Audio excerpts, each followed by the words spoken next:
নমস্কার বন্ধুরা, দেখুন প্রতিদিনের মতো আজও অঙ্কের একটি ক্লাস নিয়ে আসলাম। তো এই ক্লাস খুবই গুরুত্বপূর্ণ একটি ক্লাস, কেন কি বিগত বছরগুলিতে যে টাইপের প্রশ্ন বারবার এসেছে সেই টাইপের প্রশ্ন দিয়েই ক্লাসটি আমি সাজিয়েছি। তো দেখুন, কথা না বাড়িয়ে শুরু করছি আজকের প্রথম প্রশ্ন। খুবই খুবই ইম্পর্টেন্ট। দেখুন প্রথম প্রশ্নটি কি বলেছে, যে রমার কাছে 450টি হলুদ বোতাম আছে। রমা সেগুলির বর্গাকারে সাজানোর পরেও 9টি হলুদ বোতাম পড়ে রইল। প্রতি সারিতে কতগুলি হলুদ বোতাম আছে? তাহলে দেখুন, খুবই একটা ইন্টারেস্টিং অঙ্ক। যে কি বলেছে, যে একজনের কাছে মোট বোতাম আছে 450টি, ঠিক আছে। এবার সে কি করলো, সেই বোতামগুলিকে বর্গাকারে সাজাবে, ঠিক আছে। সাজানোর পরেও দেখা গেল 9টি বোতাম কি বেঁচে গেল। তাহলে এবার প্রশ্ন করেছে কি, যে প্রতি সারিতে কতগুলি হলুদ বোতাম আছে। দেখুন, কোশ্চেনটা যদি আপনি বুঝেন, কয়েক সেকেন্ডে আপনি উত্তর বের করতে পারবেন, ঠিক আছে। তো কোশ্চেনটা আমরা যে বুঝে থাকি, যে কি করবে, বর্গাকারে সাজাবে, তার মানে বর্গক্ষেত্রের ব্যাপার, তাই না। যে বর্গাকারে সাজানো মানে কি, 450টি বোতাম নিশ্চয় বর্গাকারে সাজানো যাবে না, কিছু বোতাম বেঁচে যাবে। কটি বেঁচে যাবে? 9টি। তার জন্য আমরা অঙ্কটা কিভাবে করবো, দেখুন আমরা কি করবো, যে সবার প্রথমে এই 450 আছে, এই 450 থেকে সবার প্রথমে আমরা 9 বিয়োগ করে দিব। তাহলে যে সংখ্যাটা থাকবে সেটা পূর্ণবর্গ সংখ্যা থাকবে, এবং সেই পূর্ণবর্গ সংখ্যাকে যদি আমরা বর্গমূল করি তাহলে আমার উত্তর চলে আসবে। কত হচ্ছে বিয়োগফল? 441, তাই না। 450 থেকে 9 বিয়োগ করলে কত? 441। বাস 441 বন্ধুরা, এর বর্গমূল করলেই আমরা পেয়ে যাবো যে এই বোতামগুলিকে বর্গাকারে সাজালে প্রতি লাইনে কতগুলি করে বোতাম থাকে। তো 441-এর বর্গমূল কত? 21, তাই না। 441 মানে হচ্ছে কি 21-এর স্কোয়ার, তাই না। 21কে 21 দিয়ে 441 হয়। তো সুতরাং যে প্রতি সারিতে কটি করে বোতাম থাকবে? 21টি করে। হয়ে গেল অঙ্ক, তাই না। যেমন আমি বর্গমূলটা করলাম না, মুখে মুখে লিখলাম যে 441 মানে হচ্ছে 21 স্কোয়ার। তাহলে 21ই হচ্ছে বন্ধুরা উত্তর। দেখুন অপশন বিতে রয়েছে 21, অর্থাৎ অপশন বি হচ্ছে উত্তর। তো আশা করি এই অঙ্কটি বুঝে থাকবেন।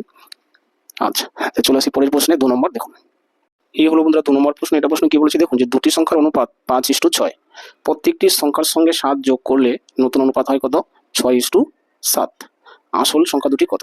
তাহলে দেখুন, এই টাইপের প্রশ্ন কিন্তু আমি আগেও দিয়েছি, এবং খুবই ইন্টারেস্টিং এবং খুবই সহজ। খুব কম সময়ে আমরা এই প্রশ্নের উত্তর করতে পারি।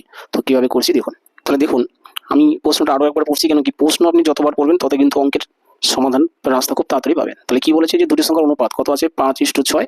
এবার এই প্রত্যেকটি সংখ্যার সাথে কত যোগ করতে হবে? 7 যোগ করতে হবে। তাহলে কি আসবে? নতুন অনুপাত আসবে 6:7। একটু ভালোভাবে লক্ষ্য করুন, যে অনুপাতটা কত ছিল? 5:6, সেটা হয়ে যায় 6:7। অর্থাৎ 5-এর এই অনুপাতের প্রত্যেকটি সংখ্যা দেখুন এক এক করে বেড়েছে। এখানে 5 ছিল, 6 হয়েছে, 6 ছিল, 7 হয়েছে। অনুপাত হিসেবে আমরা দেখছি কত বেড়েছে? 1 বেড়েছে। অর্থাৎ তার মানে 1 যোগ করে হয়েছে এটা, তাই না। কিন্তু প্রশ্নে বলেছে 7 যোগ করে হয়েছে, তার মানে এই একটাই হচ্ছে 7। ঠিক আছে, বাস অঙ্ক শেষ। শুধু এইটুকু বুঝলে আপনি উত্তর করে যেতে পারবেন। বলেছে আসল সংখ্যা দুটি হলো, ঠিক আছে। তাহলে আসল সংখ্যা দুটি কত? যে প্রথম সংখ্যা যদি আমরা বের করি, তাহলে এই 5:6 ছিল, তাই না। 5:6 ছিল অনুপাত। তো এই 5-এর সাথে যদি এই 7 গুণ করি তাহলে প্রথম সংখ্যা আসবে। এই 6-এর সাথে যদি আমি 7 গুণ করি তাহলে দ্বিতীয় সংখ্যা আসবে। তাহলে 5 সাথে কত? 35 প্রথম সংখ্যা, 6 সাথে কত? 42 দ্বিতীয় সংখ্যা। দেখুন 35 আর 42 অপশন নাম্বার এতে রয়েছে, অর্থাৎ অপশন ই হচ্ছে উত্তর। তাহলে এই হলো বন্ধুরা 2 নম্বর অঙ্ক। তো আশা করি এটা বুঝেছেন এবং ভালো লেগে থাকবে, কারণ এর চাইতে শর্টকাট বলে আর কিছু হয় না। তাহলে দেখুন পরের প্রশ্ন 3 নম্বর। তো এই হলো বন্ধুরা 3 নম্বর প্রশ্ন। এটা প্রশ্ন কি বলেছে, 8 জন ব্যক্তির গড় বয়স 2.5 কেজি বৃদ্ধি পায় যখন কি হয় 65 কেজি ওজনের একজন ব্যক্তির পরিবর্তে আর একজন নতুন ব্যক্তি যোগদান করে। তাহলে নতুন ব্যক্তির ওজন কত? তাহলে দেখুন, এই টাইপের প্রশ্ন আমি আগে দিয়েছি, এবং দেখুন কি করে কত শর্টকাট অঙ্কটা করছি। কিন্তু বন্ধুরা প্রশ্নটা আপনাকে ভালোভাবে বুঝতে হবে, ঠিক আছে। প্রশ্ন যদি বুঝেন, এই অঙ্ক 2 থেকে 3 সেকেন্ডে আপনি উত্তর করতে পারবেন। তো দেখুন কিভাবে আমি করছি। তাহলে দেখুন কজন লোক আছে? 8 জন লোক আছে। প্রত্যেকের গড় বয়স কত করে বেড়ে যায়? 2.5 কেজি করে বেড়ে যায়। তাহলে আমরা দেখবো যে মোট কত বয়স বাড়ে। যে প্রত্যেকের যদি 2.5 কেজি করে বাড়ে তাহলে মোট কত বাড়বে? 8 জন লোক, তাই না। তাহলে 8 দিয়ে গুণ করতে হবে, 8 দিয়ে 16। 8 দিয়ে যদি গুণ করি, 5 × 8 = 40, 8 × 2 = 16, হাতের 4 = 20। এক ঘর আগে দশমিক দিলে কত পাচ্ছি?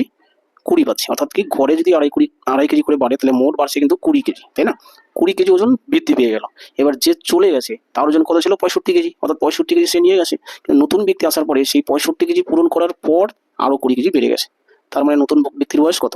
তিনি তো 65 কেজি এসে পূরণ করেছে, তাই না। তাহলে সেই 65 তো থাকবেই, তাছাড়া যতটুকু বৃদ্ধি পেয়েছে সেটা থাকবে। বৃদ্ধি পেয়েছে কত? 20। অর্থাৎ 65 + 20, ঠিক আছে। এই যোগফলটাই হবে উত্তর, অর্থাৎ নতুন ব্যক্তির বয়স। তাহলে 5 আর 0 5, আর এদিকে 6 দিয়ে 8, 85 বছর। অপশন নাম্বার ডিতে দেখুন 85 রয়েছে, অর্থাৎ অপশন ডি হচ্ছে বন্ধুরা উত্তর। আমি আরো একবার বলছি বন্ধুরা, দেখুন যে বলছে যে গড় বয়স নাকি 2.5 কেজি করে বেড়ে গেছে। তাহলে মোট কত বেড়েছে? 2.5 কে 8 দিয়ে গুণ করলে আমরা পাচ্ছি কত? 20 কেজি। তাহলে এই 20 কেজি হচ্ছে মোট ওজন বেড়ে গেছে, তাই না। এবার কি কেন বেড়ে গেছে? নতুন ব্যক্তি আসার ফলে, তাই না। এবার নতুন ব্যক্তি এসে কি করেছে, যে চলে গেছে তার ওজনটা কিন্তু পূরণ করেছে 65 কেজি, তাই না। অর্থাৎ এই 65 কেজিটাও থাকবে নতুন ব্যক্তির সাথে, আর যতটুকু বেড়েছে সেটাও থাকবে। তার জন্য আমি কি করলাম, দেখুন এই যে 65 প্লাস বেড়েছে 20 আর চলে গেছে 65, তাই না। বাস, তাহলে এই দুটোর যোগফলটাই কিন্তু নতুন ব্যক্তির বয়স। ঠিক আছে? আচ্ছা, তো এই হলো বন্ধুরা 3 নম্বর অঙ্ক। তো টোটাল ক্লাসটি দেখার জন্য ধন্যবাদ। যদি ক্লাসটি ভালো লেগে থাকে অবশ্যই লাইক, কমেন্ট, শেয়ার করবেন। আর নতুন কোনো যদি বন্ধু এসে থাকেন আমার চ্যানেলে, অবশ্যই চ্যানেলটি সাবস্ক্রাইব করবেন। রাখছি তাহলে, থ্যাংক ইউ।